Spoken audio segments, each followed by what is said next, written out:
Hello दोस्तों, स्वागत है आपका हमारे यूट्यूब चैनल ज्ञान एंड जीके पर। दोस्तों, आज हम इस वीडियो में बात करेंगे रेट एसएसटी का मॉडल पेपर 2025 के बारे में। यानी जो रेट एसएसटी का एग्जाम होने वाला है, चाहे प्री हो चाहे मेंस हो, इसमें हम देखने वाले हैं मॉडल पेपर। इस मॉडल पेपर में हम देखने वाले हैं दोस्तों 10 क्वेश्चन इतिहास के, 10 क्वेश्चन भारतीय संविधान के, 10 क्वेश्चन भारत एवं विश्व भूगोल के और 10 क्वेश्चन अर्थशास्त्र के। तो कुल मिलाकर हम टोटल 40 क्वेश्चन देखने वाले। दोस्तों, ये 40 के 40 क्वेश्चन रीट भर्ती में बहुत ही ज्यादा हेल्पफुल साबित होने वाले हैं। तो आप इस वीडियो को शुरू से लेकर एंड तक जरूर देखिएगा। सबसे पहले हम देखने वाले हैं इतिहास के 10 क्वेश्चन। तो आप इस वीडियो को लाइक जरूर कीजिए। देखिए पहला सवाल, भारत में सर्वप्रथम दोहरे गुंबद का प्रयोग किस मकबरे में हुआ था? दोस्तों, ये पूछा गया क्वेश्चन है।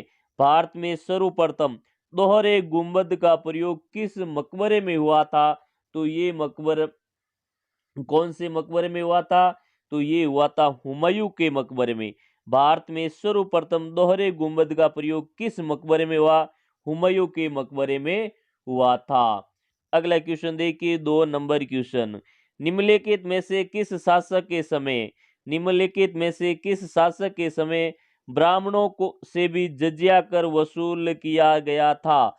यानी ब्राह्मणों से, या कह सकते हैं जजिया कर की बात करें दोस्तों, तो ये गैर मुस्लिमों से लिया जाने वाला कर था। और ये जो किस शासक के समय लिया?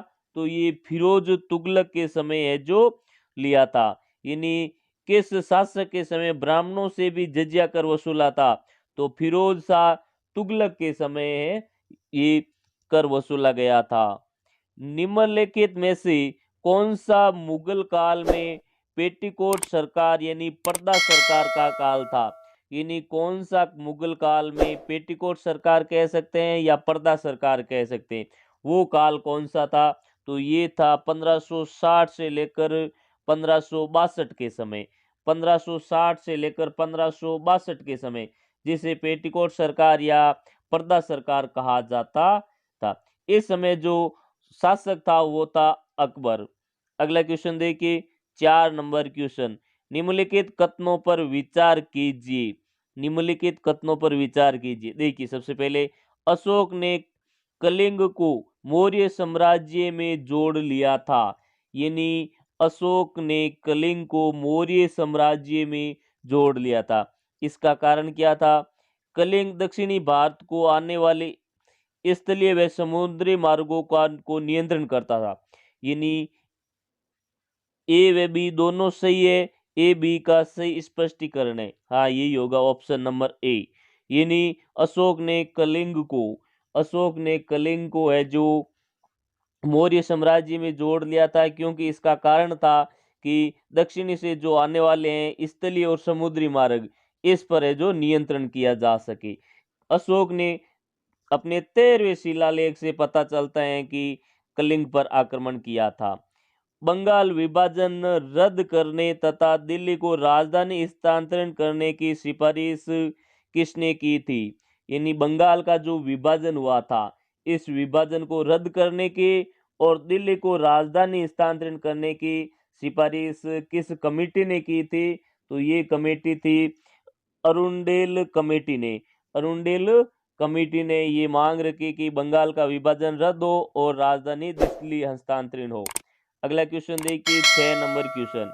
गजनी का वह शासक कौन था जो खलीफाओं से सुल्तान की उपाधि धारण कर सुल्तान कहलाने वाला प्रथम शासक बना? यानी गजनी का वह शासक मोहम्मद गजनवी था। यानी जो मोहम्मद गजनवी था, ये गजनवी का शासक था जो खलीफाओं से सुल्तान की उपाधि धारण कर सुल्तान कहलाने वाला प्रथम शासक बना था। अगला क्वेश्चन देखिए, 7 number question.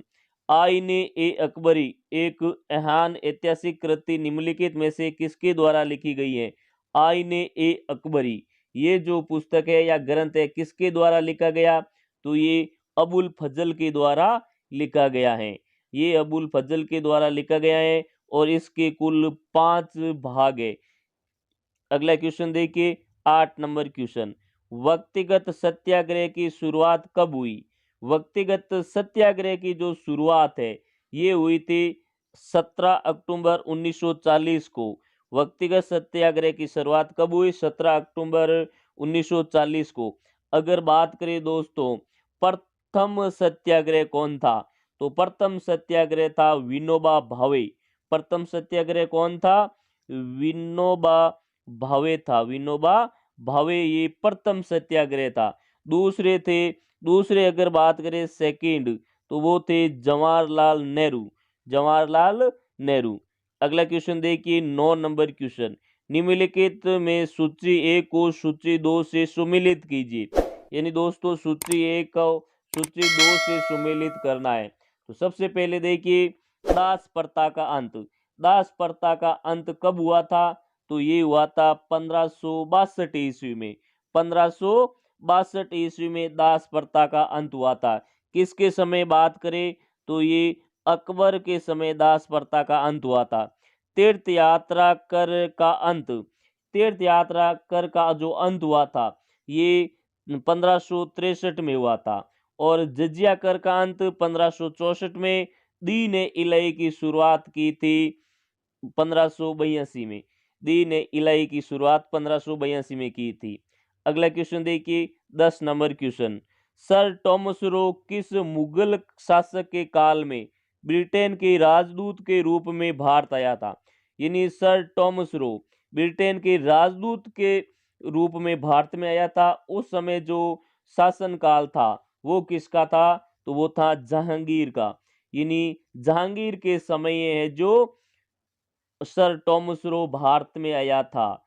Sir Thomas Roe ने है जो 10 जनवरी 10 जनवरी 1616 को अजमेर की मैगजीन दुर्ग में जहांगीर से है जो मुलाकात की थी।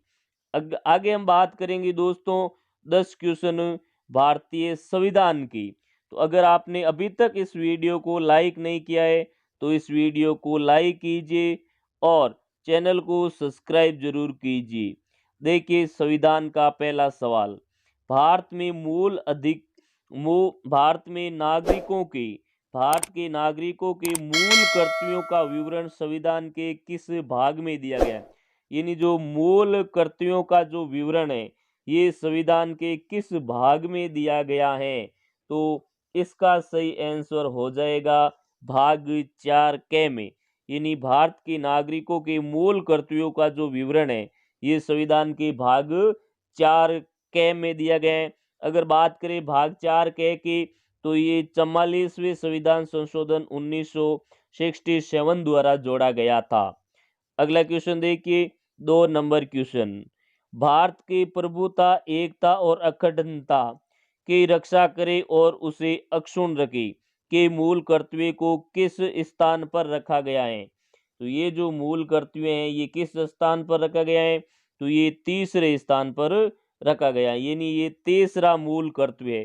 भारत की प्रभुता एकता और अखंडता की रक्षा करे और उसे अक्षुण्ण रखे। अगला क्वेश्चन देखिए 3 नंबर क्वेश्चन। मूल कर्तव्यों का उल्लेख संविधान में कब किया गया? मूल कर्तव्यों का जो उल्लेख है ये संविधान में 44वां संविधान संशोधन 1976 में किया था। यानी मूल कर्तव्यों का जो उल्लेख है ये संविधान में 1976 में किया गया था 42वें संविधान संशोधन के तहत। अगला क्वेश्चन देखिए 4 नंबर क्वेश्चन। एक नागरिक के मूल कर्तव्यों में निम्नलिखित में से कौन सा मूल कर्तव्य सम्मिलित नहीं है? यानी इनमें से कौन सा मूल कर्तव्य नहीं है? तो देखिए प्राकृतिक पर्यावरण की रक्षा करे और उसका संवर्धन करे, ये मूल कर्तव्य है।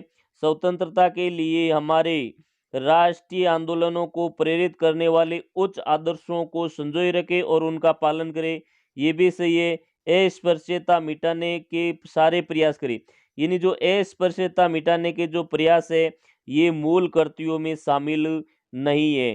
तो इसमें ऑप्शन नंबर से इसका सही आंसर हो जाएगा। अगला क्वेश्चन देखिए 5 नंबर क्वेश्चन। निम्नलिखित में से कौन भारतीय संविधान के अंतर्गत मौलिक कर्तव्यों में सम्मिलित नहीं है? यानी मौलिक कर्तव्यों में कौन सा सम्मिलित नहीं है? देश की रक्षा करना एवं राष्ट्र की सेवा करना ये मौलिक कर्तव्य है। हमारी सामाजिक सांस्कृतिक की गौरवशाली परंपरा का महत्व समझना और उनका परीक्षण करना ये भी है। ग्राम पंचायतों के गठन में सहायता करना, यानी ग्राम पंचायतों के गठन में सहायता करना ऐसा कोई भी मौलिक कर्तव्य नहीं है। अगला क्वेश्चन देखिए 6 नंबर क्वेश्चन, निम्नलिखित में से कौन सा भारत के संविधान में विहित एक मौलिक कर्तव्य नहीं है? कौन सा मौलिक कर्तव्य नहीं है? हमारी सामाजिक सांस्कृतिक की गौरवशाली परंपरा का महत्व समझना और उनका परीक्षण करना ये भी है। प्राकृतिक पर्यावरण की रक्षा करना और उसका संवर्धन करना ये भी मौलिक कर्तव्य है।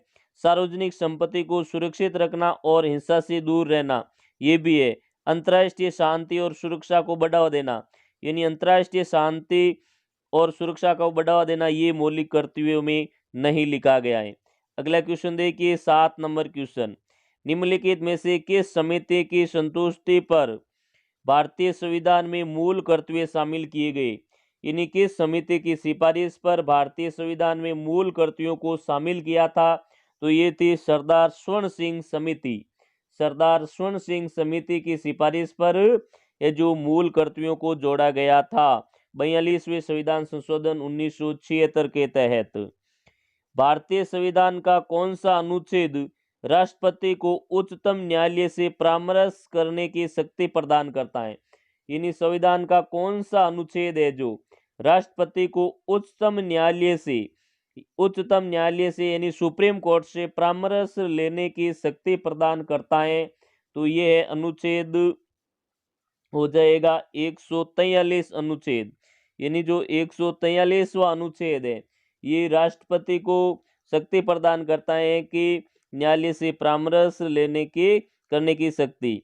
अगला क्वेश्चन देखिए 9 नंबर क्वेश्चन, संविधान के निम्नलिखित अनुच्छेदों में से किस एक के अंतर्गत संघ की कार्यपालिका शक्तियां राष्ट्रपति में निहित होगी? यानी जो संघ की कार्यपालिका शक्ति होगी ये राष्ट्रपति में निहित होगी। यानी राष्ट्रपति की जो कार्यपालिका संबंधी शक्तियां हैं ये कौन से अनुच्छेद में है? तो अनुच्छेद 53 में दी गई है। अनुच्छेद 53 में कार्यपालिका शक्तियां दी गई है। अगर अनुच्छेद बात करें दोस्तों 54 में, तो यहाँ पे राष्ट्रपति का निर्वाचन है, राष्ट्रपति का निर्वाचन दिया गया है। अगला क्वेश्चन देखिए 10 नंबर क्वेश्चन, निम्नलिखित में से संविधान के कौन से अनुच्छेद के तहत राष्ट्रपति के पास संसद को संबोधित करने की शक्ति प्राप्त है? कौन से अनुच्छेद के तहत राष्ट्रपति के पास संसद को संबोधित करने की शक्ति प्राप्त है? तो ये है 86वां संविधान, यानी 86वां आर्टिकल अनुच्छेद। 86वां जो अनुच्छेद है ये राष्ट्रपति को शक्ति प्रदान करता है कि राष्ट्रपति संसद को संबोधित कर सकता है। आगे हम बात करेंगे दोस्तों 10 क्वेश्चन भारत एवं विश्व भूगोल की, भारत एवं विश्व भूगोल के 10 क्वेश्चनों के बारे में। तो अगर आपने अभी तक इस वीडियो को लाइक नहीं किया है तो इस वीडियो को लाइक कीजिए और चैनल को सब्सक्राइब जरूर कीजिए। देखिए भारत एवं विश्व भूगोल का पहला क्वेश्चन है, भारत का प्रथम परमाणु ऊर्जा केंद्र है। भारत का जो प्रथम परमाणु ऊर्जा केंद्र है ये कहाँ पे स्थित है? तो भारत का प्रथम परमाणु ऊर्जा केंद्र है तारापुर महाराष्ट्र में। भारत का प्रथम परमाणु ऊर्जा केंद्र तारापुर महाराष्ट्र में स्थित है। अगला क्वेश्चन देखिए 2 नंबर क्वेश्चन, बाबा बुदन की पहाड़ियां एवं कुंद्रेक मुख क्षेत्र प्रसिद्ध है।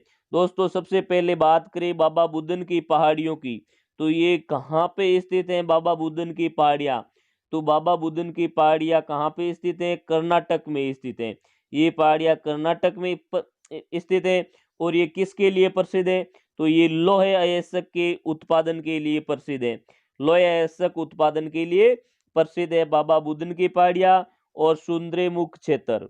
अगला क्वेश्चन देखिए 2 नंबर क्वेश्चन, भारत में सीसा उत्पादन में एकाधिकार किस राज्य का है? यानी भारत में सीसा उत्पादन में जो एकाधिकार किस राज्य का है? तो ये राजस्थान का है। सीसा उत्पादन में राजस्थान का एकाधिकार है। अगला क्वेश्चन देखिए 4 नंबर क्वेश्चन, भारत की जनसंख्या का कितने प्रतिशत भाग कृषि पर निर्भर है? यानी जो भारत के लगभग 54.6% जनसंख्या कृषि पर निर्भर है। यानी इसमें ऑप्शन नंबर बी इसका सही आंसर हो जाएगा। राजस्थान में स्थानांतरित कृषि को कहा जाता है। स्थानांतरित कृषि को राजस्थान में किस नाम से जाना जाता है? तो राजस्थान में वालरा के नाम से जाना जाता है। यानी जो ये उत्तरी पूर्वी भारत में जुमिंग कहा जाता है, इसे उत्तरी पूर्वी पूर्वी भारत में जुम्बिंग कहा जाता है और इसे राजस्थान में वालरा कहा जाता है। और ये चेन्ना श्रीलंका में कहा जाता है। श्रीलंका में स्थानांतरित कृषि को चेन्ना कहा जाता है। अगला क्वेश्चन देखिए, 6 नंबर क्वेश्चन। भारत में जलवायु के आधार पर फसलें हैं। जलवायु के आधार पर भारत में फसलें तो खरीफ की है, रबी की है और जायदाद की है। ये तीनों ही है, यानी उपयुक्त सभी हो जाएगा। दोस्तों बात करें खरीफ की फसल की, तो भारत में जो खरीफ की फसल होती है वो होती है चावल, जवार, बाजरा, मक्का।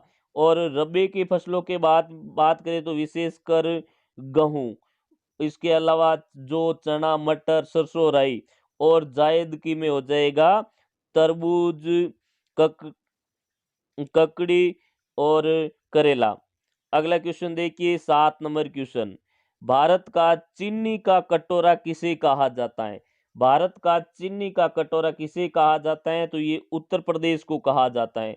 भारत में चीनी का कटोरा उत्तर प्रदेश को कहा जाता है। अगला क्वेश्चन देखिए, 8 नंबर क्वेश्चन। चाय की फसल के लिए कौन सी मृदा उपयुक्त होती है? यानी चाय की फसल करने के लिए जो सबसे उपयुक्त मृदा होती है वो कौन सी होती है? तो ये होती है लेटेराइट मृदा। चाय की फसल के लिए जो सर्वाधिक उपयुक्त मृदा लेटेराइट मृदा होती है। अगला क्वेश्चन देखिए, 9 नंबर क्वेश्चन। सोनालिका, सुजाता, कल्याण कौन सी फसल की किस्म है?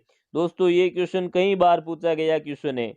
सोनालिका, सुजाता, कल्याण कौन सी फसल की किस्में हैं? तो यहाँ पे हो जाएगी गेहूं की किस्में। सोनालिका, सुजाता, कल्याण ये गेहूं की महत्वपूर्ण फसलें हैं या किस्में हैं। भारत में हरित क्रांति का सर्वाधिक प्रभाव किस फसल पर पड़ा था? भारत में हरित क्रांति का सर्वाधिक प्रभाव है जो गेहूं पर पड़ा था। यानी ऑप्शन नंबर ए इसका सही आंसर हो जाएगा। दोस्तों अब हम बात करेंगे 10 क्वेश्चन अर्थशास्त्र के बारे में। यानी अर्थशास्त्र से संबंधित 10 क्वेश्चन देखने वाले हैं।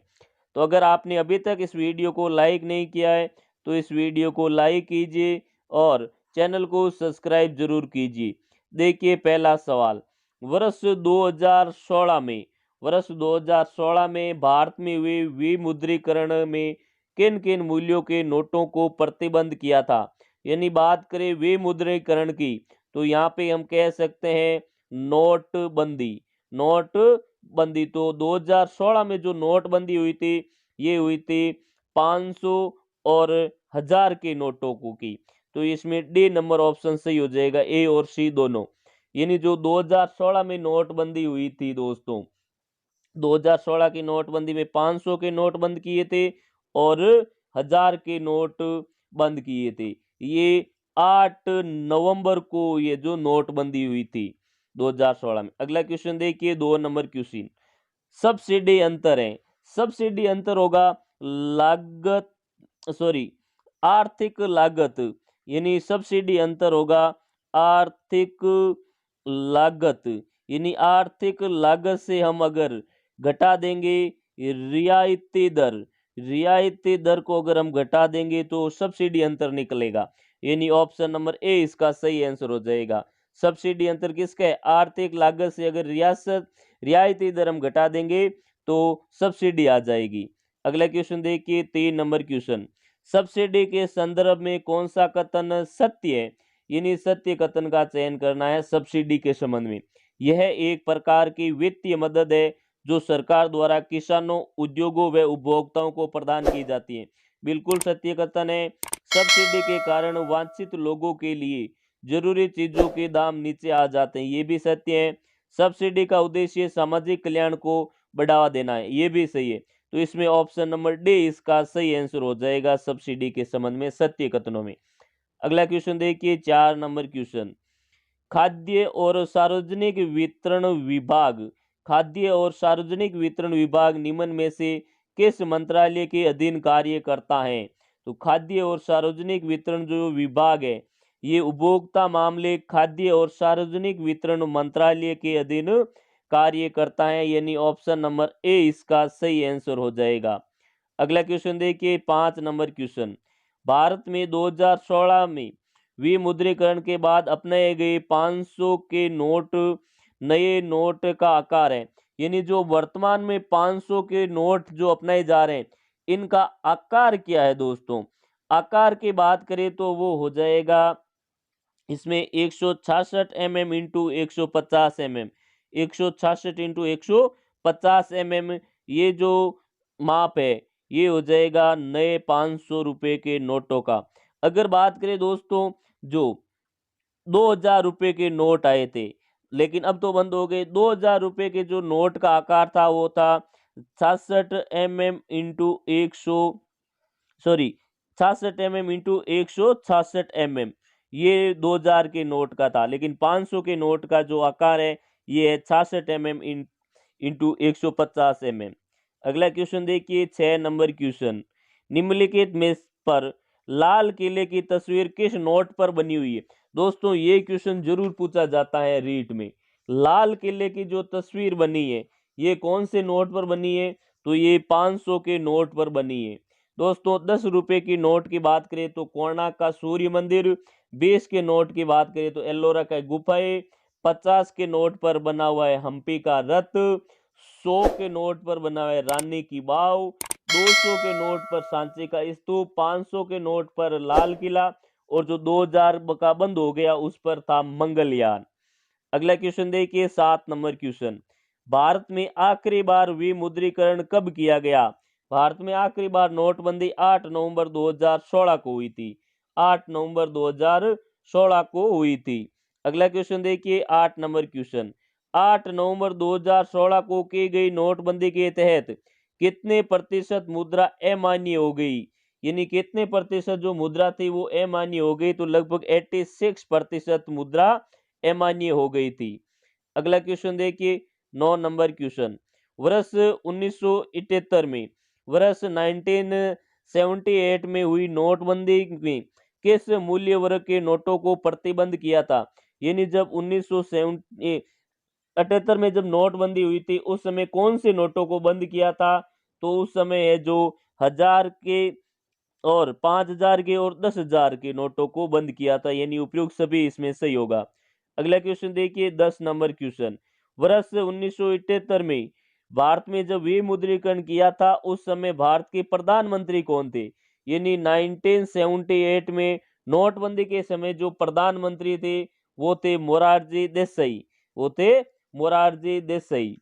तो दोस्तों आज का वीडियो हमारा आपको कैसा लगा? अगर अच्छा लगा वीडियो तो इस वीडियो को लाइक कीजिए और चैनल को सब्सक्राइब कर कमेंट में जय हिंद जरूर लिखें। थैंक यू, धन्यवाद।